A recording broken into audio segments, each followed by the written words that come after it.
अपनाए तीन रत्न अपनाए,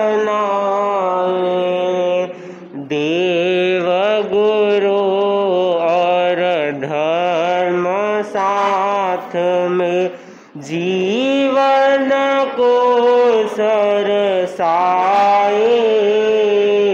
तीन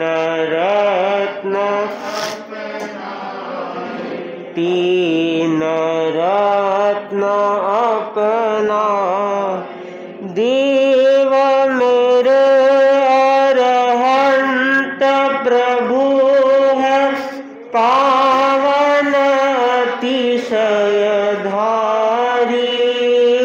द्वादश गुण के धारक जिनवर वीतराग विकार, मुक्तावत है उज्जवल आभा, चर श्रद्धा शीश झुकाए।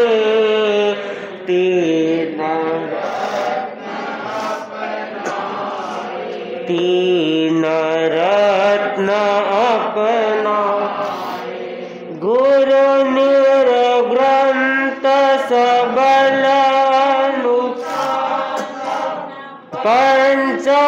पंचमहाव्रत धार, कांता कंचन के त्यागे है, जाते हम बलिहार। ऐसे गुरु की सन्निधि पाकर जीवन धन बनाए। तीन रत्न अपनाए, तीन रत्न अपनाए, धर्म तीसरा रत्न निराला, आत्मशुद्धि का साधन, केवली भाषित धर्म हमारा है सच्चा जीवन धन।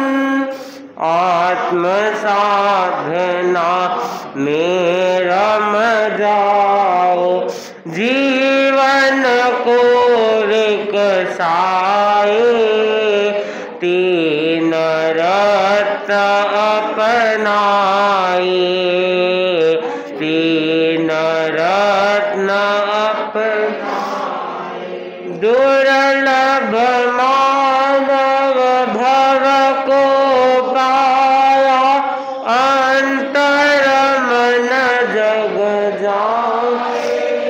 तीन रत्न को अपना करके सिद्धि सदन को पाए।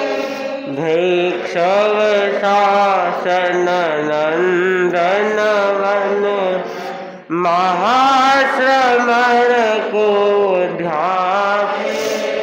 तीन रत्न अपना, देव गुरु और धर्म साथ में जीवन को सरसाए।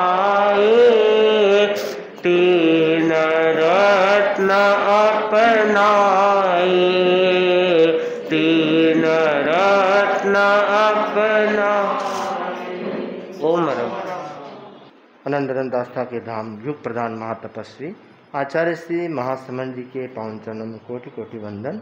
श्रद्धेय मुनि श्री के पावन चरणों में भाव भरा वंदन। मुनिवृंद, उपस्थित समस्त साधुओं समाज, आज मुनि श्री का अशोका विहार स्थित तेरापंथ भवन में प्रवचन कार्यक्रम आयोजित हो रहा है। तो सर्वप्रथम यहाँ की बहनें मंगलाचरण के लिए अपनी गीत की प्रस्तुति के लिए महिला मंडल की बहनें के दीप जले मुनिवर आंगन आए,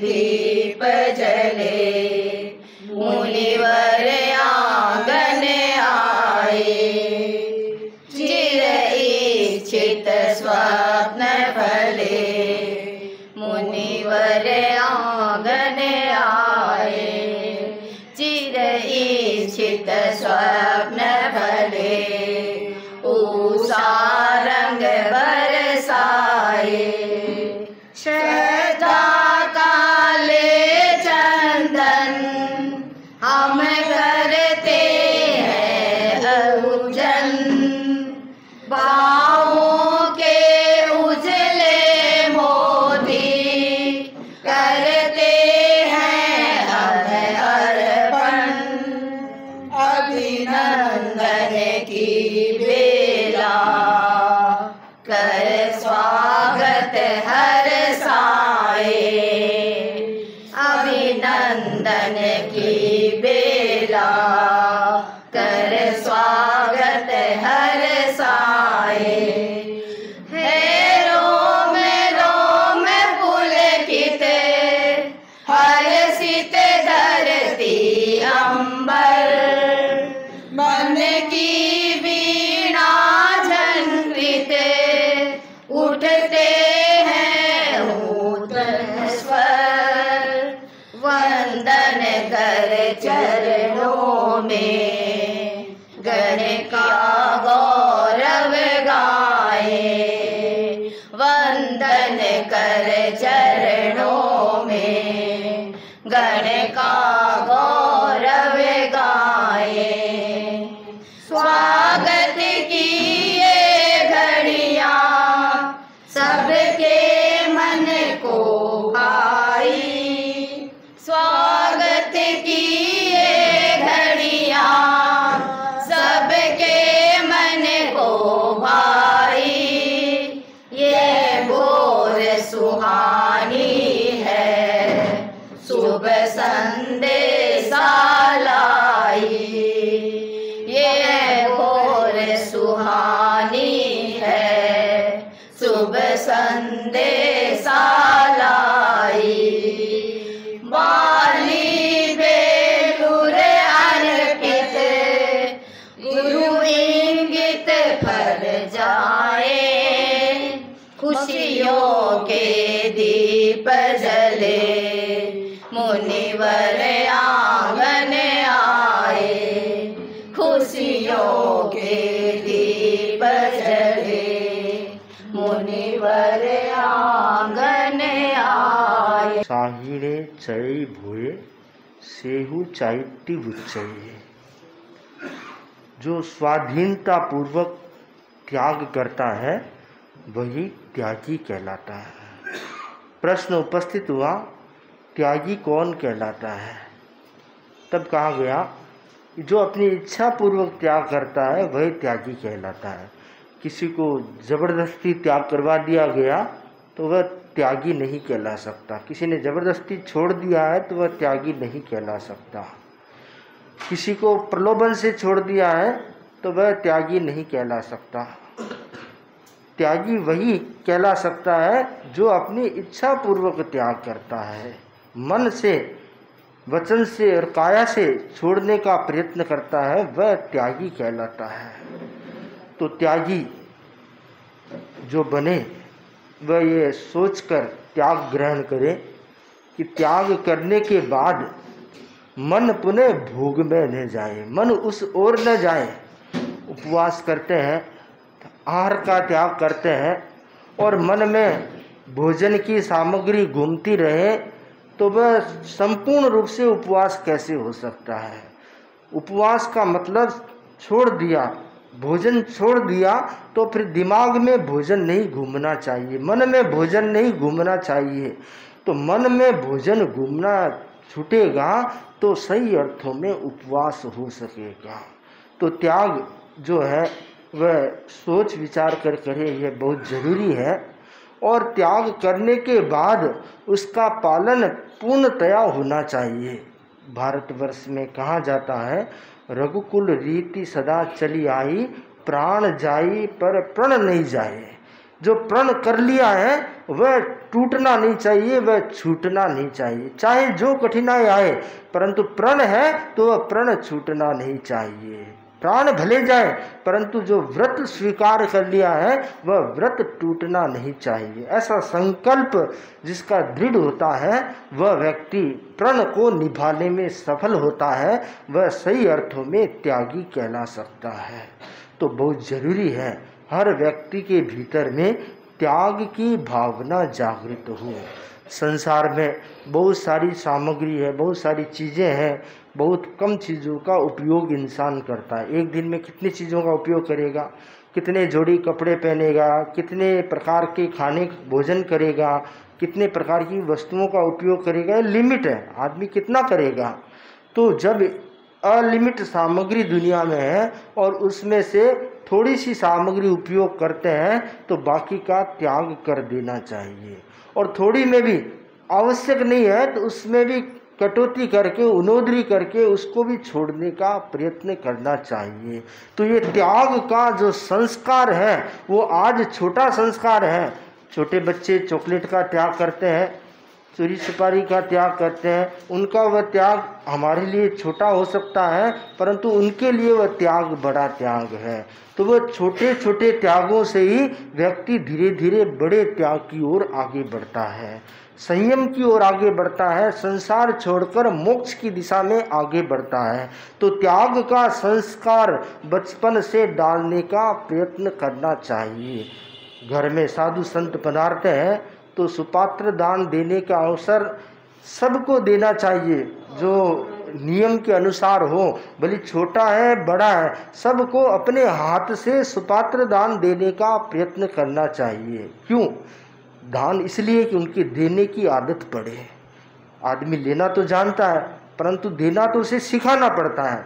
लेना तो वह सीख कर आता है, कुदरत से सीख कर आता है, परंतु देना उसे सिखाना पड़ता है। तो बचपन से ही ये संस्कार डाल दिए जाएं कि मेरे हाथ से छूट रहा है, मैं कुछ त्याग कर रहा हूँ, मैं विसर्जन कर रहा हूँ, मैं दे रहा हूँ, ये भावना भीतर में उत्पन्न होती है तो आगे चलकर वह भावना उसके जीवन को अच्छा बनाती है। हम देखते हैं बंटवारे के समय भाइयों भाइयों में झगड़े हो जाते हैं, परिवार में झगड़े हो जाते हैं। क्यों झगड़े होते हैं? कि वो देना नहीं जानते हैं। जो देना नहीं जानते, देने की जिसकी प्रवृत्ति नहीं है, उन लोगों में झगड़े होंगे। और जिस व्यक्ति की देने की प्रवृत्ति है वह छोड़ देगा, भाई मेरी किस्मत मेरे साथ है, तुम्हें लेना तुम ले जाओ, क्या फर्क पड़ता है, मेरे पास रहे चाहे तुम्हारे पास रहा तो अपने घर में ही रहा, किसी दूसरे के घर थोड़ी रहा। तो इस प्रकार सोच लेता है और वह उसको छोड़ देता है। तो संबंध खराब नहीं होते, रिश्ते खराब नहीं होते, पदार्थ तो सारा ही छूट के जाना है। 5 करोड़ 10 करोड़ ज़्यादा भी पाती आ गए तो कोई अगली मंजिल जाओगे, अगले भव में जाओगे तो कोई साथ में तो लेके जाओगे नहीं, आगे काम आएंगे ऐसा तो है नहीं, जो है यही रह जाएगा। फिर अपने संबंध रिश्ते क्यों खराब करें? तो त्याग की वृत्ति जब जाग जाती है तब व्यक्ति अपने संबंधों को भी खराब नहीं कर पाएगा और संबंधों को अच्छा बनाए रख सकेगा। तो हर व्यक्ति के भीतर में त्याग की मनोवृत्ति जागे। छोटे बच्चे होते हैं उनको समझा कर त्याग कराना चाहिए, सिर्फ देखा देखी नहीं, भावावेश में नहीं, उनके जितना समझ में आए उतना त्याग कराने का प्रयत्न करना चाहिए। नहीं तो कई बार अबोधता में त्याग कर देते हैं और फिर पालन करना उनका मुश्किल हो जाता है। शासन श्री मोहनलाल साहबी बालोतरा में विराज रहे थे।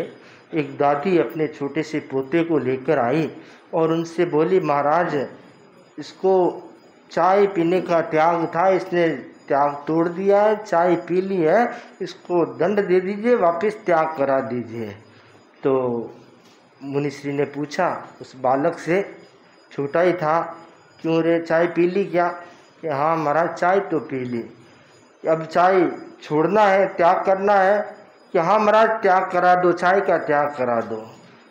तो उसके बाद त्याग कराने के बाद फिर चाय पिएगा क्या? हाँ महाराज चाय तो पीऊँगा। तो फिर त्याग क्या हुआ? त्याग नहीं हुआ। अबोध है बालक, बालक को ज्ञान नहीं है कि त्याग करने के बाद वह चीज़ का उपयोग नहीं करना होता है। तो अबोधता होती है, वहाँ पर त्याग का पालन करना मुश्किल हो जाता है। इसलिए जो त्याग करें उसको अच्छे से समझ कर करने का प्रयत्न करें, जिससे उसका संपूर्ण ढंग से पालन किया जा सके। त्याग लेना बड़ी बात है, परंतु उससे भी बड़ी बात है उसका बिना दोष लगाए पालन करना। तो पालन हो त्याग का, ये बहुत जरूरी है। आपने भले 4 त्याग लिए, एक ही त्याग लिया, पर उसका पालन सही ढंग से आप कर रहे हो तो समझना चाहिए आप त्याग की दिशा में आगे बढ़ रहे हो। तो बहुत जरूरी है त्याग की वृत्ति, त्याग की चेतना हर श्रावक श्राविका में, हर व्यक्ति में जागृत हो। हर दिन कुछ न कुछ त्याग करें, अपने को लिमिट में डालें, अपने को सीमित में करें, जिससे अव्रत टले और पाप कर्म जो लग रहे हैं उनसे बचने का प्रयास करें और अपनी चेतना को संयम की दिशा में आगे बढ़ाने का प्रयत्न करें। इन्हीं मंगल भावनाओं के साथ ओम आराम। वंदन। योग प्रदान आचार्य श्री महासमुद्र के श्री चरण में कोटि से वंदन। मुनिवृंद, उपस्थित धार्मिक प्रेमी भाइयों बहनों, प्रभु महावीर की वाणी है, दुल्हे खलु माणु से भवे। 84 लाख जीव योनि में मनुष्य जीवन को दुर्लभ बताया गया। जो बहुत कठिनाई के बाद कोई वस्तु की प्राप्ति होती है उसको दुर्लभ कहा गया है। जो सहजता से प्राप्त हो जाती है उसको सुलभ कहा गया है। दुनिया में जितनी वस्तुएं हैं सहजता से प्राप्त हो सकती है, लेकिन मनुष्य जीवन सहजता से प्राप्त नहीं होता है। अनेक घाटियां पार करने के बाद, अनेक जन्म लेने के बाद मनुष्य का जन्म प्राप्त होता है। मनुष्य का जीवन आपको प्राप्त हो गया। विरले जीवी होते हैं जो मनुष्य जीवन को सफल बनाते हैं। मनुष्य जीवन को सफल बनाने के लिए अनेक सूत्र बताए गए हैं।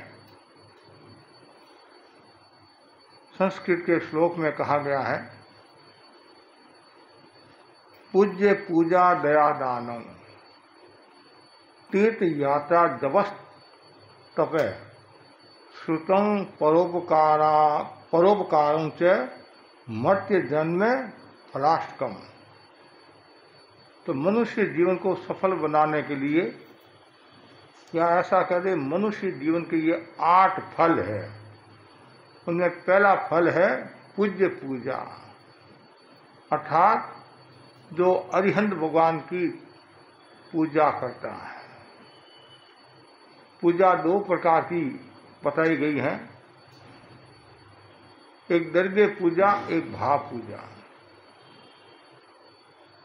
तेरापन धर्म संघ की परंपरा भाव पूजा है।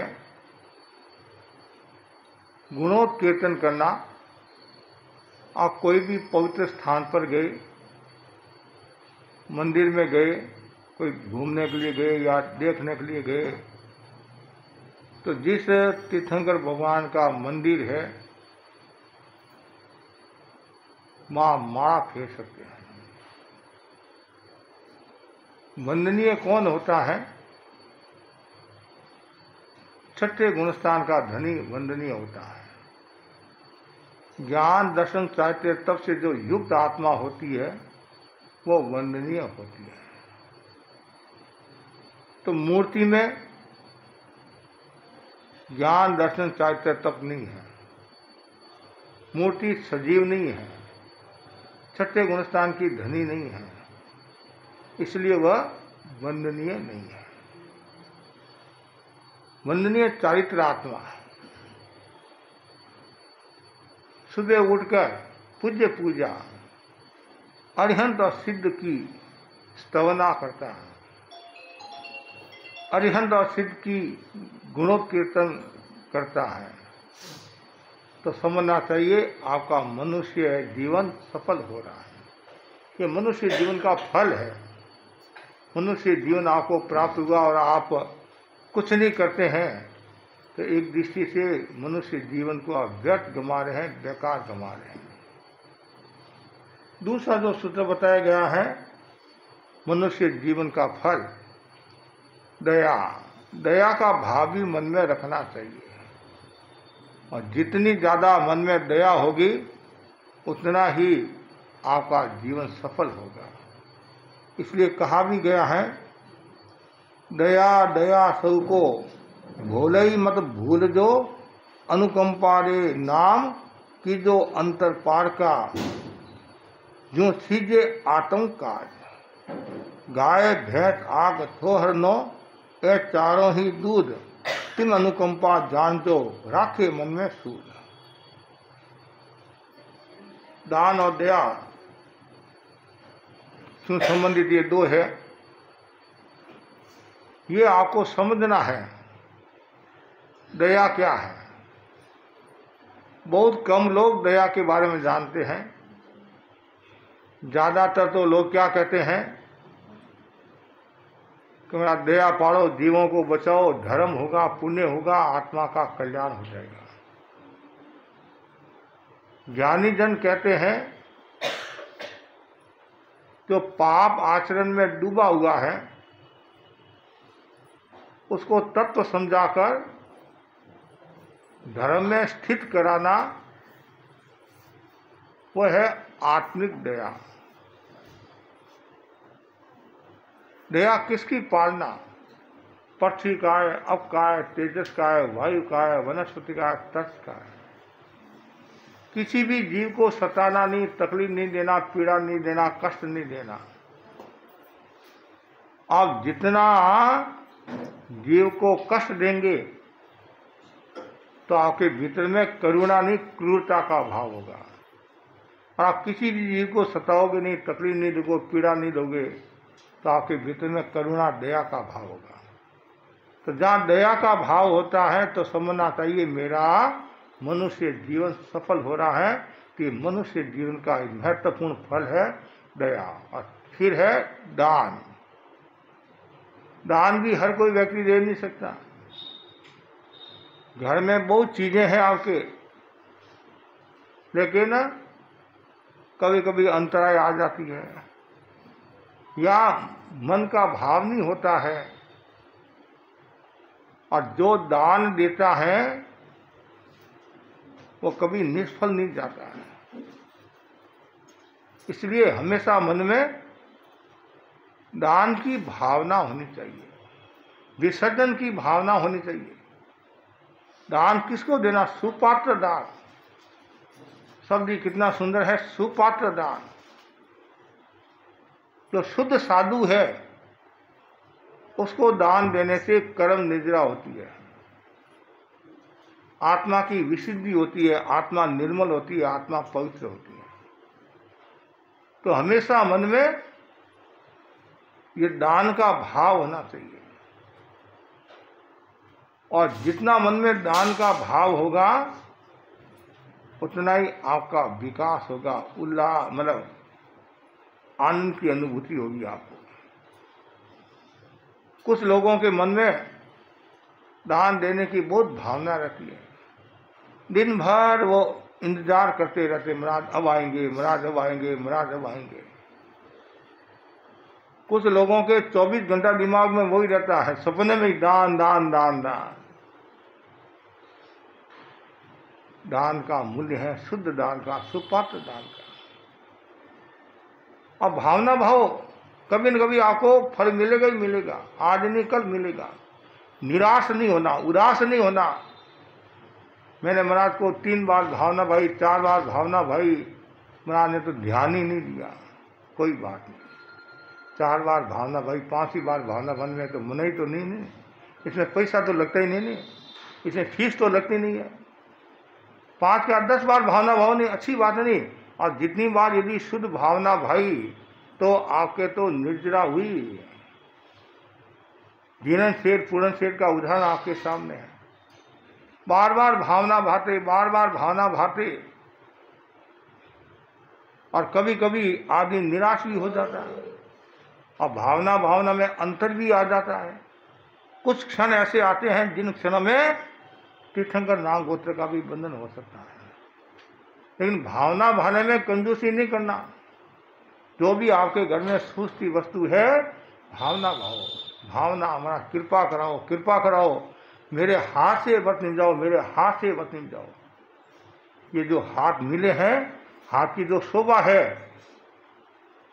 वह कुंडल से नहीं है, नहीं, हाथ की शोभा कंगन से नहीं होती है। हाथ की जो शोभा है दान देने से होती है। कहते नहीं, कान की शोभा कुंडल से नहीं होती है, जिनवाणी सुनने से होती है। तो हाथ की जो शोभा है वो कंगन से नहीं, सुपात्र दान देने से है। ये हाथ मिले किस लिए? ये हाथों में कितनी विशेषता भी है, हाथों में विशेषता भी है। और हाथ प्रहार में भी काम आते हैं और प्रणाम में भी काम आते हैं। किसी को मारना है तो भी हाथ काम आते प्रहार, और प्रणाम करना है तो भी, और किसी को देना तो भी हाथ काम, और किसी से लेना है तो भी हाथ काम आते हैं। ऐसे करते नहीं, ऐसे ऐसे दोनों लेने में।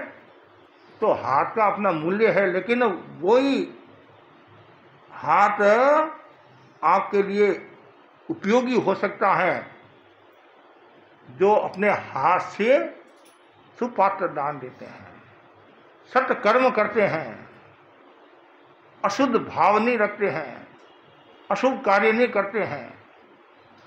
मूल बात है हमेशा दान की भावना। दान दान दियते इति दानम, दान का दियते इति दानम, एक तो वो भी अर्थ होता है, लेकिन सुपात्र दान का अपना मूल्य है।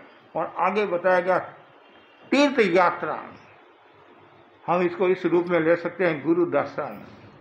ये हमारा तीर्थ यात्रा है। गुरु के दर्शन करना सबसे बड़ी तीर्थ यात्रा। और साल में एक बार गुरु का दर्शन करता है तो समझना चाहिए आपका जीवन सफल हो रहा है। ये मनुष्य जीवन का महत्वपूर्ण फल है गुरु दर्शन। गुरु के दर्शन करने से कितना लाभ होता है, कितनी निर्जरा होती है। और गुरु दर्शन करने से अनेक बीमारियां भी चली जाती हैं, तन की बीमारी, मन की बीमारी, भाव की बीमारी। और गुरु के दर्शन करने से अनेक समस्याओं का समाधान मिल जाता है, शंका समाप्त हो जाती है। सैकड़ों साधु साधुओं के दर्शन होते हैं और कितनी आनंद की अनुभूति। और पास में भी कोई वस्तु है तो व्रत निभाने में भी कितना आनंद आता है। तो इसलिए हमेशा गुरु दर्शन का लक्ष्य है। साल में एक बार गुरु दर्शन तो सबको करना चाहिए। एक बार गुरु दर्शन करते हैं तो 12 महीनों की खुराक आपको मिल जाती है। जैसे आप भोजन करते हैं तो 4-5 घंटा भूख नहीं लगती आपको, वैसे ही गुरु दर्शन करने से, साल में एक बार गुरु दर्शन करने से तो 12 महीनों की खुराक मिल जाती है। इसका मतलब ये नहीं बीच में दर्शन नहीं करना, बीच में दर्शन कर सकते, मना नहीं है। कहने का मतलब है साल में एक बार गुरु दर्शन करना चाहिए। और गुरु दर्शन करने से अनेक समस्याओं का समाधान होता है, मन में शांति मिलती है। आभा मंडल में रहने से अनेक बीमारियां से आप दूर हो जाते हैं। बार बार भावना में पूरा परिवार, आज भी ऐसे लोग होंगे जिन्होंने अभी तक गुरु के दर्शन ही नहीं किए। ऐसे ऐसे लोग भी हमारे को मिले कि हमने गुरुदेव तुलसी को देखा ही नहीं। महाप्रज्ञ जी को कोई छोटी उम्र में देखा हो गया, गुरुदेव तुलसी को कोई बचपन में कोई देखा होगा, पता नहीं है, देखा नहीं। आज भी कोई न कोई ऐसे मिल जाएंगे लोग, तो उनको कभी कभी पता नहीं चलता कि हमारे गुरु कौन है, हमारा धर्म क्या है, हमारे सिद्धांत क्या। आप आओगे तब पता चलोगे, गुरु के दर्शन करोगे तब पता चलेगा कि हमारे ये सिद्धांत है, हमारी ये परंपरा है, ये मान्यता है। दान के बारे में ये मान्यता है, दया के बारे में ये मान्यता है, मूर्ति पूजा के बारे में ये मान्यता है। और नहीं आओगे तो आपको पता कैसे चलेगा। गंगा गए गंगादास, यमुना गए यमुनादास। आज सबके बीच में रहते हैं, सनातनियों के बीच में रहते हैं, तो धीरे धीरे वो संस्कार आ जाते हैं। ये पाठ करो, आज ये पाठ करो, आज ये पाठ करो, ये पाठ करो। बाप को छोड़कर काका को भज रहे हैं, सासू को छोड़कर काके सासू की सेवा कर रहे हैं। और पहले बाप की तो सेवा करो, पहले सासू को तो संभालो, पहले गुरु को संभालो, वो तो टाइम नहीं है और दूसरों की सेवा करते रहते हैं। तो पहले घर के सिद्धांत को समझो, घर की परंपरा क्या है, घर की मान्यता क्या है, वो समझना जरूरी है। और यदि आपने नहीं समझा और मिथ्यात्व अवस्था में आ गए तो ये मनुष्य जीवन व्यर्थ हो जाएगा और वापिस मनुष्य का जीवन मिलना मुश्किल हो जाएगा।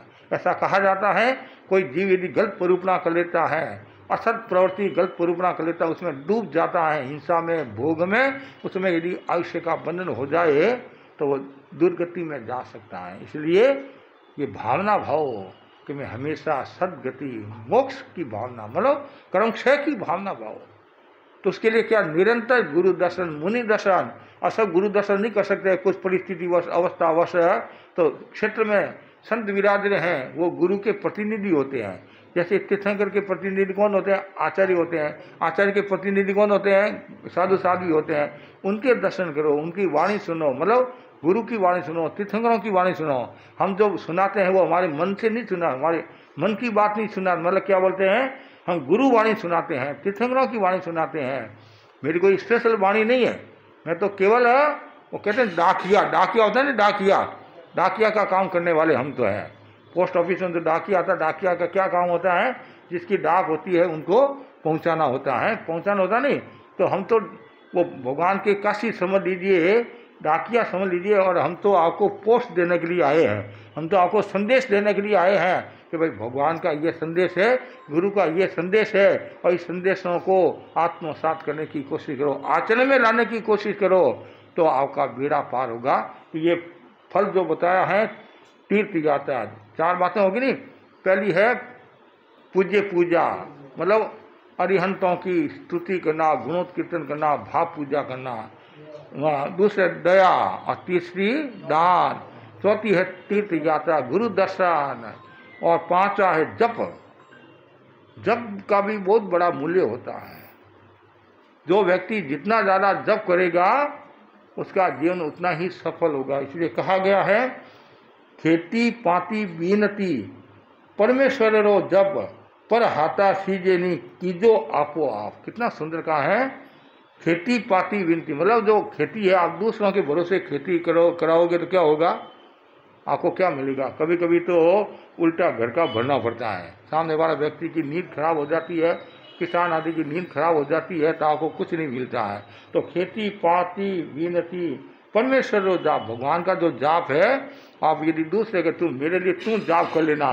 कभी कभी हमारे भाई बहन आते नहीं, महाराज मेरा बेटा बीमार है, मेरा पति बीमार है, तो मैं जाप करूं तो उनको फायदा हो जाएगा, उनका शरीर स्वस्थ हो जाएगा। क्या उनका शरीर, यदि वो सुनते हैं मन से, हाँ, मतलब अपनी आत्मा के लिए यदि वो सुनते हैं, तब तो रूप दूसरा है। और आप केवल उनको ठीक करने के लिए सुना रहे हैं, तो फिर रूप दूसरा हो जाता है। इसलिए जब तो खुद करेगा नहीं तो उसका एक अलग ही रूप होता है, अलग रूप होता है। पर हाथा सीजन, ये पर हाथा ये सिद्ध होने वाले नहीं है, तो कीजो आपो आप, खुद को करना चाहिए। ठीक है, कोई व्यक्ति बीमार है, अस्वस्थ है, वो कहता है मेरे से बोला नहीं जा रहा है, आप मेरे को सुनाओ, मैं ध्यान से सुनूंगा, वो तो अच्छी बात है, वो अच्छी बात है। उसमें आपको भी लाभ हो रहा है और उनको भी लाभ हो रहा है। क्यों लाभ हो रहा है? आप उनको निद्रा की दृष्टि से सुना रहे हैं, कर्मक्षय की दृष्टि से सुना रहे हैं, और वो कर्मक्षय की दृष्टि से सुन रहा है, आत्मा की विशुद्धि की दृष्टि से सुन रहा है, तो वो जरूरी है। और कभी कभी आप कहते हैं महाराज मेरा पति है तो प्रदेश में है और मैं उनके लिए फेरी हूँ, उनका धंधा हो जाए, उनका ये कर जाए, उनका ये हो जाता है, उनका स्वस्थ रहे, तो वो रूप दूसरा हो जाएगा। वो तो आप स्वार्थ के वशीभूत होकर कर रहे हैं। और यदि आप ये भावना बातें हैं कि उनकी आत्मा का कल्याण हो, उनकी आत्मा का कल्याण हो, और वो कोई भोग में नहीं फंसे, विषय में नहीं फंसे, वादी मनोवृत्ति का भाव नहीं आए, और हमेशा ज्ञान दर्शन चाहते तब कि वो आराधना करते रहे, तो फिर रूप दूसरा हो जाएगा। सारा खेल दृष्टिकोण का है। आपका दृष्टिकोण सम्यक है और निर्जरा का है, आत्मशुद्धि का है, तो वो रूप होगा। दृष्टिकोण में यदि स्वार्थ का भाव है, धन का भाव है, पदार्थ का भाव है, तो फिर रूप दूसरा होगा। इसलिए जप है वो खुद को करना चाहिए। जब तक बने वाचिक जप भी होता है, मानसिक जप भी होता है, उपांशु जप भी होता है, अजपा जप, मतलब जाप का बहुत बड़ा, ओम का जाप कर सकते हैं, अरहम का जाप कर सकते हैं, और नौकामंत्र का जाप कर सकते हैं, भिक्षु स्वामी का जाप कर सकते हैं, पंच परमेश्वरी का जाप कर सकते हैं। अरिहंत सिद्ध आचार्य उपाध्याय साधु। एक पंच परमेष्टि का जाप करने से कितना लाभ होता है, ऐसा कहा जाता है 8,08,08,808 बार यदि कोई नौका मंत्र का जाप कर लेता है, विधिवत भाव पूर्वक कर लेता है, तो तीसरे भाव में मोक्ष को प्राप्त हो जाता है। तो नौका मंत्र का बहुत बड़ा महत्व है कि नौका मंत्र का जो जप है वो स्वाध्याय के अंतर्गत आता है। निर्जरा के जो 12 भेद बताए हैं उनमें एक भेद कौन सा है, स्वाध्याय। तो जैसे प्रवचन सुनना भी स्वाध्याय है और जप करना भी स्वाध्याय है, किताब पढ़ना भी स्वाध्याय, धार्मिक किताब पढ़ना भी स्वाध्याय। तो जप का बहुत बड़ा मूल्य होता है और जो व्यक्ति निरंतर जप करता रहता है तो वह अनेक समस्याओं से मुक्ति पा लेता है। और जो जप में लीन जो साधक है, तो जो निर्बल मन वाला है वो सबल मन वाला हो जाता है, अस्थिर विचार वाला है स्थिर विचार वाला हो जाता है, वक्र है वह ऋजु हो जाता है और वह अमृतत्व की ओर प्रस्थान करता है, विदय की ओर प्रस्थान करता है। और जितने भी जो जप बताए हैं उनमें नौका मंत्र का जप है वो श्रेष्ठ है। जकारो जन्म विच्छेद है, पकारो पाप नाश है। जय है जकारो जन्म विच्छेद, वो जन्म का विच्छेद करने वाला, प मना पाप का नाश करने वाला है। अब एक नौका मंत्र का उदाहरण ले लो आप, कितने उदाहरण नौका मंत्र के जाप के कितने हैं। श्रीमती का उदाहरण ले लो आप, और शेष सुदर्शन का उदाहरण ले लो, श्रीमती का उदाहरण ले लो, और ये क्या बोलते हैं अमर कुमार का उदाहरण ले लो, श्रीपाल मैना सुंदरी का उदाहरण ले लो। एक चोर को फांसी की सजा सुनाई गई, फांसी की सजा सुनाई गई और वह अब मरना तो है ही, थोड़ी देरी थी और नौका मंत्र में इतना लीन हो गया, परिणाम ये आया कर्म क्षय करके मोक्ष को प्राप्त हो गया। अब बोलो आप नौका मंत्र का कितना बड़ा महत्व है। और ये नौका मंत्र है ये असंप्रदायिक मंत्र है, इसमें किसी व्यक्ति विशेष की पूजा नहीं, गुणों की पूजा है। जो राग देश से मुक्त हो गए हैं, जन्म मरण की परंपरा से मुक्त हो गए हैं, धर्म के जो सारथी है, संघ के जो सारथी है और अध्ययन और दापन में कुशल है और स्वयं करते हैं दूसरों को तारते हैं, ऐसे भगवंतों को पंच परमेष्टि को मैं नमस्कार करता हूँ। वो जरूर सुबह उठती सबसे पहले, आज भी करोड़ों करोड़ों लोग हैं या लाखों लाखों लोग हैं जो नौका मंत्र का जाप करते हैं। कोई एक बार करता होगा, कोई 2 बार करता होगा, कोई लोग दुख में भी करते हैं, पीड़ा में भी करते हैं, रोग में भी करते हैं, बीमार हो गए।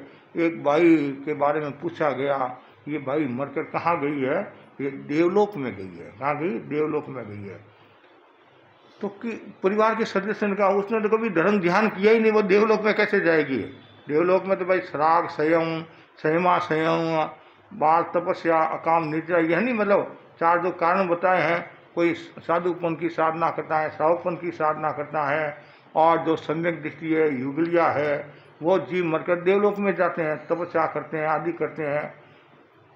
तब इसने कहा जब ये बीमार हो गई थी, हॉस्पिटल में भर्ती थी, सूती सूती इतना नौका मंत्र का उसने जाप किया, उसके परिणाम अच्छे हो गए। अंतमति सो गति है, अंतमति सो, और वो मरकर देवलोक में गई है। दूसरा उदाहरण आता है, वो चिड़िया का उदाहरण आता है। चिड़िया का सुना आपने, या कलकत्ता की घटना है। चंपालाजी वैद समाई करके बैठे थे और एक चिड़िया आकर नीचे गिर जाती है और चंपालाल सोचा ये इसके प्राण पंख उड़ने वाले हैं, तो उन्होंने मंगल पाठ और नौका मंत्र सुनाया और उसका योग अच्छा था, शुभ का उदय समझ लीजिए, और अंतमति सो गति, उसमें वो भाव उसके निर्मल बने, पवित्र बने, आयुष्य का बंद हुआ, आयुष्य पूरा हुआ और मरकर देवलोक में गई। कहाँ गई, देवलोक में गई। और ज्ञान बल से उसने जाना कि मैंने ऐसे कौन से कर्म किए जिनके कारण मैं देवलोक में, पहले ये भावना आई कि मैंने ऐसे कौन से कर्म किए जिनके कारण मैं देवलोक में आया हूँ। तो फिर उसने ज्ञान बल से देखा कि मैं नौका मंत्र के प्रभाव से मैं देवलोक में आया हूँ। तो और मेरा उपकारी कौन है, देखा ये चंपाला जी मेरे उपकारी है, उन्होंने मेरी गति सुधार दी है, तो वो मेरे उपकारी है। तो कृतज्ञता मुझे ज्ञापित करना चाहिए। और वापिस वो देवता नीचे आते हैं और चंपाला जी से कहते हैं आपने मेरे को जाना। ऐसे तो देवता है क्या पता चलता, पता नहीं चलता पता। यहाँ भी कोई देवता आया हुआ होगा, पता नहीं चलता है। लेकिन देवता की पहचान के 4 कारण बताए हैं। 4 कारण बताए हैं। एक तो जो आँख है अपलग, आँख झपकती नहीं है। दूसरी बात है माड़ा कुमलाती नहीं है, माड़ा पहनी हुई होती नहीं वो कुमलाती नहीं है। और धरती से 4 अंगुल पैर ऊंचे रहते हैं। और परछाई नहीं पड़ती है तो वो क्या है, देवता के लक्षण बता, मतलब देवता की पहचान के ये 4 लक्षण हैं। और कभी काम पड़ जाए तो ये ध्यान रखना है, ध्यान रखना। कभी कहते देवता है तो देखे तो सही तो भाई धरती से ऊंचे है नीचे है कैसे हैं, तो वैसे ही और देवता के पास शरीर कौन सा होता है, वैक्रिय शरीर होता है। देवता के पास वैक्रिय शरीर होता है और वो विविध रूप बनाने में समर्थ होते हैं। कभी कोई भी रूप बना देते हैं, कभी कोई भी रूप बना देते हैं, उनके पास में वैक्रिय शरीर है। तो वो वापिस भरत क्षेत्र में आए, देवलोक से भरत क्षेत्र में आए। चंपाला जी ने से कहा आपने मेरे को पहचाना, कहा कौन हो, कि मैं देवता हूँ। यहाँ क्यों आए, कि आप मेरे उपकारी हो। कैसे आपने जब मैं चिड़िया के भव में था, चिड़िया के भव में आपने मेरे को ये मंगल पाठ नौका मंत्र सुनाया और मेरा आयुष्य पूरा हो गया, मरकर मैं देवलोक में आया हूँ। आप मेरे उपकारी हो और मैं आपको वरदान देना चाहता हूँ। देवता खाली हाथ नहीं जाते हैं, कभी कभी आप किसी की सेवा करते नहीं तो क्या वो सामने वाला क्या कहते हैं कि तुमने मेरी बहुत सेवा की, सिद्ध पुरुष होते सेवा की है, तुम वर मांग। क्या कहते हैं, वर मांग। तो एक बच्चे को कहा तुम वर मांग, बच्चा बोला वर तो मैं हूँ ही, मुझे तो वधू चाहिए। हाँ, वर तो मैं हूँ, मुझे तो वधू चाहिए। आदमी कितना एक्स्ट्रा ऑर्डिनरी होता है, दिमाग बड़ा होता है। तो चंपाला जी का मेरे को तो कोई आवश्यकता नहीं है। नहीं, हम देवता खाली हाथ जाते नहीं है। तो चंपाला जी के मन में हमेशा ये भावना रहती है कि मैं सिमंदर स्वामी के दर्शन करूँगा। मेरी इतनी ताकत नहीं है कि मैं सिमंदर स्वामी के दर्शन करूँ, ऐसे पंख भी नहीं है और इतनी कैपेसिटी भी नहीं है। तो फिर ये मौका है तो देवता मेरे को सिमंदर स्वामी के दर्शन करा सकते हैं। फिर मन में जिज्ञासा हुई कि मैंने सिमंदर स्वामी के दर्शन कर लिए, इसके प्रमाण किया, मैंने दर्शन के प्रमाण तो होना चाहिए। फिर उन्होंने दिमाग लगाया तो मैं ऐसा करूं, गुरुदेव तुलसी का भी साथ में कह दूं, तो गुरुदेव तुलसी के बाद में भी दर्शन करके मैं पूछ सकता हूं, तो वो मिल जाएगा तो मैं समझ लूँगा कि मेरे सिमंदर स्वामी के भी दर्शन हो गए हैं। तो ठीक है, आपकी इतनी भावना है तो मुझे सिमंदर स्वामी और गुरुदेव तुलसी के दर्शन करा दो। सिमंदर स्वामी और गुरुदेव तुलसी के दर्शन करा दो। और देवाणंग मनसाणांग, देवता ने मन किया काम हुआ, कहते नहीं। और सेठाणंग ये नौड़ारंग, मतलब सेठ लोग होते हैं, नौड़ी खोली और काम हो गया। और गोलारंग गप्पारंग, गोले लोग होते हैं नीच जाति दरोगे आ तो गप मारी काम हो गया, कहते नहीं। सेठ ने नौड़ी खोली तो काम हो गया। तो देवाणंग मनसाणांग, देवता ने मन किया और तत्काल दोनों जगह दर्शन करा दिए और वापिस उनको लेकर आए और मूल रूप में प्रविष्ट करा के देवता अदृश्य हो गए। अब चंपालाल जी सोचते हैं कि सपना है कि अपना है, बात सही है क्या है, मतलब वास्तव में मेरे भगवान के दर्शन हुए, गुरु के दर्शन हुए। कुछ दिन के बाद में वापिस चंपालाल जी गुरुदेव तुलसी के दर्शन करने के लिए जाते हैं ठड़ी में। तो गुरुदेव तुलसी ने कहा अरे चंपालाल जी अभी 4 दिन पहले तो दर्शन करके गए आप, वो जल्दी दर्शन हो गए, बस यही तो मैं सिद्ध करने के लिए आया हूँ। तो सारी बात गुरुदेव को बताई, ऐसी बात हुई। तो कहने का मतलब नौका मंत्र के जाप का कितना प्रभाव है, मतलब मति भी हमारी शुद्ध जाती है और गति भी शुद्ध जाती है, नहीं, मति भी शुद्ध हो जाती है। और जो मतलब मन में विकृति है या गलत रास्ते पर मति गई हुई है तो जाप करने से सही मार्ग पर मति आ जाती है। और जिस मति अच्छी है तो उसकी गति अच्छी हो जाती है। हमेशा जप का प्रयोग करो, जितना जप सुबह शाम दोपहर जब भी आपको टाइम मिले, 5 मिनट का, 2 मिनट का, 1 मिनट का, मतलब आज सो रहे उससे पहले नौका मंत्र गिन लिए, उठने के बाद में नौका मंत्र गिन लिए, भोजन करने के लिए बैठे हैं नौका मंत्र गिन लिए। और बच्चों से कि आप कोई भी शुभ काम करो, कुछ भी करो, है पहले नौका मंत्र का जाप करो। नौका मंत्र को लोग परीक्षा देने के लिए जाते हैं नहीं तो नौका मंत्र बोलकर जाते हैं, परीक्षा देने के लिए बैठते हैं तो नौका मंत्र बोलते हैं। और हम भी कोई शुभ काम करते हैं पहले नौका प्रवचन शुरू करते हैं पहले नौका मंत्र बोलते हैं, और भी कोई काम करते हैं पहले नौका मंत्र। क्यों, बहुत बड़ी शक्तियाँ, ये नौका क्या है, बहुत बड़ी शक्ति है। ये ऐसी शक्ति दुनिया में नहीं है, इससे बढ़कर दुनिया में कोई शक्ति नहीं है, इसलिए जप का मूल्य है। तो ये कितनी बातें होगी, 5 बातें होगी नहीं। और 6ठी जो बात है, मनुष्य जीवन का जो फल है वो है तप। जैसे जप है वैसे तप का भी अपना मूल्य है। खाली अक्षर तो दो ही है, दोनों लघु है, दोनों जोरदार। तप का मतलब क्या? तत्काल पवित्रता देने वाला। और हमेशा सबको तप करना चाहिए कि महाराज मेरे से तो उपवास ही नहीं होता है, नवकाशी भी नहीं होती है। जैसे उड़ती हूँ सबसे पहले चाय चाय चाय चाय दिखती है, चाय माता चांदनी थने देखे नहीं जियो बोलते नहीं। और कभी कभी तो ऐसा भी होता है, पति जल्दी उठकर रसोई में जाता है, चाय बनाता है और कमरे में लेकर आता है, और श्रीमती जी होम मिनिस्टर साहब, हाँ बैठती, आजकल बैठती होगी नहीं, चाय पीजिए फिर आइए मैदान में, है मैदान में।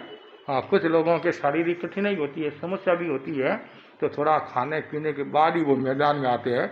मैदान का मतलब लड़ाई झगड़ा वाला मैदान नहीं, मतलब कार्य में तो मतलब चाय, मतलब सबसे पहले चाय पीनी पड़ती है, मतलब ये पीना पड़ता है, ये खाते हैं तब जाकर कोई शक्ति आती है। लेकिन ज्ञानी जन कहते हैं ठीक है, हर व्यक्ति नवकाशी नहीं कर सकता है। यदि राजा सैनिक नवकाशी कर लेता नहीं तो उसकी नरक टल जाती नहीं। अब ऐसे तो हम तो सोचते ये तो छोटी सी बात है, भगवान ने कहा था नहीं, भगवान ने अनेक उपाय बताए थे कि राजा सैनिक से कहा तुम नवकाशी कर ले तुम्हारी नरक टल जाएगी। ये तो सस्ता सौदा है। और सब पूरे परिवार को, कर्मचारियों को, सबको कह दिया कल मेरे सुबह नवकाशी होगी, सब सावधानी रखना, मेरे सामने कुछ मत लाना, सब सावधानी, मेरी नरक टल जाएगी। जो 84,000 का आयुष्य का बंधन है नहीं, वो पहली नारकी में है नहीं, उनका आयुष्य 84,000 वर्ष का है।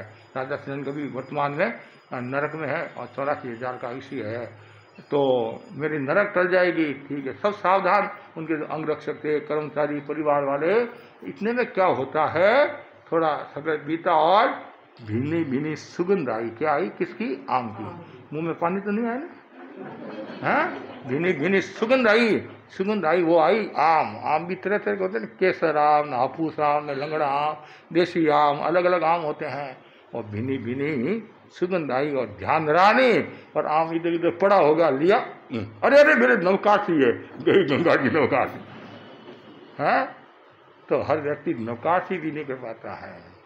वो उनके तो ठीक है, उनके तो वैसे कर्म थे, और वो क्यों श्रावक थे नहीं, सुलभ बोली थे, भक्त थे। श्रावक होता तो उसका रूप दूसरा होता है। तो अब हर व्यक्ति नवकाशी नहीं कर सकता, लेकिन समता रखना बड़ी तपस्या है, सहन करना बड़ी तपस्या है। और जितना ज़्यादा सहन करोगे तो जबरदस्त तपस्या है, घर का वातावरण शुद्ध हो जाएगा। उन्नति करना भी तपस्या है। 4 चपाती खाते हैं, आज मैं 3 ही खाऊंगी, 2 ही खाऊंगी, ये होगी उन्नति, ये भी तपस्या है। विगे वर्जन, दूध, दही, घी, तेल, जो विगे है नहीं हमारे विगे बताए, आज मैं 2 विगे नहीं खाऊंगी, 3 विगे नहीं खाऊंगी, 4 का त्याग करती हूँ, इतना तो वो भी धर्म हो गया, निर्जरा होगी, तब हो गया। ऐसे स्वाध्याय, ध्यान, माला जाप करना, ये सब तपस्या है। माला फेरते हैं, वो भी तपस्या है। समय की वो संबर है, क्या किया, और प्रवचन सुना, वो निर्जरा हो जाएगी, वो तपस्या हो जाएगी। इसलिए हमेशा मन में तप का भाव रखो। और हमारे जिन शासन में कितने बड़े बड़े तपस्वी हुए हैं, आपने नाम भी सुना होगा दंडन मुनि का। कौन थे दंडन मुनि? भगवान अरिष्णेमी के शासन काल में हुए, श्री कृष्ण महाराज के सुपुत्र थे, दंडना रानी के पुत्र थे, दंडना रानी के दंडन मुनि थे। और तपस्या की और कर्मों का अक्षय करके मोक्ष प्रदान किए। भगवान महावीर के शासन काल में सबसे बड़े तपस्वी कौन हुए? गौतम स्वामी हुए? नहीं, सबसे बड़े तपस्वी भगवान महावीर के शब्दों में धन्ना अणगार। कौन हुए? धन्ना अणगार। और मात्र ऐसा कहा जाता है, संभवतः 9 महीना का साधुवन पाला, 8 महीने बेले बेले की तपस्या, और पारना में आंबिल, और 1 महीना सलेकरा संसार करके आत्मा का कल्याण कर दिया, आत्मा का विकास कर दिया। और तो बहुत जरूरी है, हमारे भीतर में तपस्या का भाव है। हमारे वर्तमान में भी अनेक साधु साधिया है, छोटी छोटी उम्र में मास कमान, छोटी छोटी उम्र में। और हमारे श्रावक श्राविकों में भी ऐसे कई है जो छोटी छोटी उम्र में मास कमन किया। अभी सरदार शहर में एकदम छोटी उम्र में मास कमन किया कि नहीं किया? 10 साल का, 11 साल का होगा शायद, लक्षित, क्या नाम था नहीं वो है, अब बोलो आप। और यहाँ हमारे इस जहाँ हम बाली बेलून में यहाँ से भी 3 मास कमराए थे, 3 मास कमराए थे। एक 21 या 23 की तपस्या थी। तो तपस्या बहुत बड़ी बात है और तपस्या हर कोई नहीं कर सकता है। जिसके अंतराय कर्म का क्षोषम होता है, नहीं, अंतराय कर्म का क्षोषम होता है और वही व्यक्ति तपस्या कर सकता है। और इसलिए बार बार भावना भाव, मेरा वह दिन आए मैं भी तप में लीन रहूं। और फिर श्रुतम, मनुष्य जीवन का जो फल है, श्रुतम मतलब सुनना, एक तो सुनना भी होता है, हैं? ये श्रुतम मतलब यहाँ है ज्ञान, यहाँ मतलब श्रुतम का मतलब ज्ञान है। अच्छा, सुनना तो श्रवण, श्रवण होगा, श्रवण मतलब सुनना, और श्रुतम मतलब ज्ञान। और ज्ञान है वो जरूरी, ज्ञान होना जरूरी है। और जितना ज़्यादा ज्ञान होगा उतना ही आपका मनुष्य जीवन सफल होगा। और जितना ज़्यादा ज्ञान होगा तो व्याख्यान सुनने में आनंद आएगा। नहीं तो कभी कभी समस्या भी आ जाती है कि कोई महाराज ने प्रश्न भी पूछ लिया तो आपके ध्यान में नहीं होता है, तो मुश्किल हो जाती है। संतों ने पूछा, भाई 1 इंद्री, 2 इंद्री, 3 इंद्री, 4 इंद्री, 5 इंद्री में कौन कौन से जीव आते हैं? तो भाई बोला, महाराज 5 इंद्री वाला तो हाथी है, 5 इंद्री वाला तो हाथी है। कैसे? 4 उसके पैर है और 1 सूंड है, तो कितने हो गए? 5 हो गए हैं, 5 हो गए। और 4 पैर, ये जो ऊँट होता नहीं, ऊँट के कितने 4 पैर होते नहीं, 4 पैर है, तो ये चतुरेंद्री है। और घोड़ा 3 पैर पर रहता नहीं, 1 पैर उसका ऊंचा रहता होगा, घोड़ा 3 पैर वाला है, इसलिए वो तेंद्री है, तेंद्री है। और 2 इंद्री मैं हूँ, मैं और मेरी घरवाली हैं। और 1 इंद्री आप हो, 1 इंद्री आप हो, क्यों आप अकेले हो? आप हो। संत ने सोचा, फोड़ दिया कर रहा हूँ, ऐसे यदि श्रावक मिलेंगे तो खुद तो डूबेंगे और समाज को और डूबोएंगे। तो इसलिए ज्ञान का होना जरूरी है। मतलब 1 इंद्री में कौन आते हैं, 2 इंद्री में कौन आते हैं, 3 इंद्री में कौन आते हैं, 4 इंद्री में कौन आते हैं, 5 इंद्री में, तो ये सामान्य नॉलेज होना चाहिए। 5 स्थावर है, पृथ्वी का है, अब का है, तेजस का है, वायु का है, वनस्पति का है, ये सब 1 इंद्री वाले हैं। केवल स्पर्श इंद्री उनके, केवल उनके स्पर्श इंद्री है। और 2 इंद्री वाले, 2 इंद्री वाले में कौन कौन आते हैं? जिनके स्पर्श और रसन, ये 2 इंद्रियां हैं, 2 इंद्रियां हैं, तो वो उनमें आते हैं कृमि, लट, गिंडोला, शंख आदि ये आते हैं। और 3 इंद्री में स्पर्श, रस, घ्राण, इसमें कीड़ी मकोड़ी ये आते हैं, कीड़ी मकोड़ी, जूं है, तो ये कीड़ी मकोड़ी, जूं आदि, खटमल, ये 3 इंद्री वाले। 4 इंद्री में स्पर्श, रस, घ्राण और चक्षु, उसमें मक्खी, मच्छर, बिच्छू, कसारी, ये टिंडा होता है, टिंडा बोलते हैं, टीडा, हाँ, ये है 4 इंद्री वाले हैं। और 5 इंद्री में कौन आते हैं? नारक के नारक, देवता, गर्भवत 3 पंचेंद्री, अशनि 3 पंचेंद्री, शनि 3 पंचेंद्री है, ये सब किसमें? मनुष्य, सब ये 5 इंद्री वाले हैं। और मनुष्य मतलब 5 इंद्री में शनि भी होते हैं, अशनि भी होते हैं। और 1 इंद्री से लेकर 4 इंद्री तक प्योर अशनि है, प्योर अशनि है नहीं। और 5 इंद्री में शनि अशनि दोनों होते हैं। जिनके मन होता है वह शनि, जिनके मन नहीं होता है वो अशनि हो गया नहीं। सब मनस्क, जिसके मन है, जो गर्भ से पैदा होते हैं वो शनि मनुष्य होते हैं। गर्भ से जो पैदा होते हैं शनि तिरेश होते हैं। और देवता नारकी के जो उपवास और कुंभी में ऐसे पैदा होते हैं, लेकिन वो भी कौन है? शनि है, शनि है, शनि होते हैं। तो इसलिए ये सामान्य ज्ञान सबको होना चाहिए। ये ज्ञान होता है तब आपका जीवन सफल हो जाता है, कि मनुष्य जीवन का फल है। तो यहाँ श्रुतम का मतलब है वो ज्ञान है, श्रुतम का मतलब ज़्यादा से ज़्यादा ज्ञान करना। उसके बाद में परोपकारम, मनुष्य जीवन का लास्ट जो फल बताया है वो क्या है? परोपकार का, पर उपकार, पर उपकार का भाव रखना। का भी उपकार करो, ज्ञान के द्वारा आत्मा का भी उपकार करो और दूसरों का भी उपकार करो। दूसरों को धर्म दी, मतलब से धर्म सुनाना, ये भी परोपकार हो गया। हम जैसे आपको व्याख्यान सुना रहे नहीं, ये परोपकार का भाव हो गया। परोपकार का भाव अपनी आत्मा का भी तो कल्याण करना है ये, और साथ साथ में दूसरों की भी आत्मा का कल्याण करना। तो कुछ ऐसी आत्माएं भी होती हैं जो निरंतर परोपकार के भाव में रहती हैं, और संसार की दृष्टि से भी परोपकार का अपना मूल्य है, और आत्मा की दृष्टि से भी परोपकार का अपना मूल्य होता है। कुछ लोग कहते हैं बहुत परोपकारी है, ये जीवों की सेवा करता है, सहायता करता है, वो करता है, ये करता है। तो एक संसार का परोपकार हो गया, एक आत्मा का परोपकार हो गया। तो मूल बात है हमेशा ये भावना भाव मेरा वह दिन आए निरंतर मैं परोपकार में रहूं, परोपकार में अध्यात्म की ओर बढ़ूं और दूसरों को भी अध्यात्म की ओर बढ़ाऊं। आज भी हमारे कुछ ऐसे श्रावक है जो बार बार श्रावक श्राविकाओं को भी कहते रहते हैं कि भाई धर्म ध्यान करो, धर्म ध्यान करो। ये जिंदगी का भरोसा नहीं है, पल का भरोसा नहीं है, कब प्राण पंखेरु उड़ जाए, कब प्राण पंखेरु उड़ जाए पता नहीं है। इसलिए हमेशा ज्ञान, और जितना ज़्यादा ज्ञान होगा उतना ही आनंद आएगा, व्याख्यान सुनने में भी आनंद आएगा।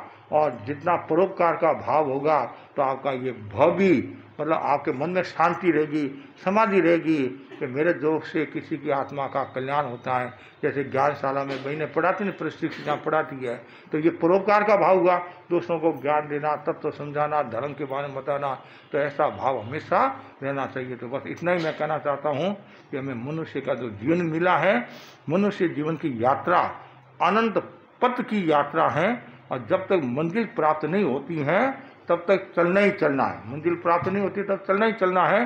तो मंजिल तक पहुंचने का एक सशक्त जो माध्यम है वो धर्म कह सकते हैं, या मंजिल तक पहुंचने के लिए ये 8 मनुष्य के फल है।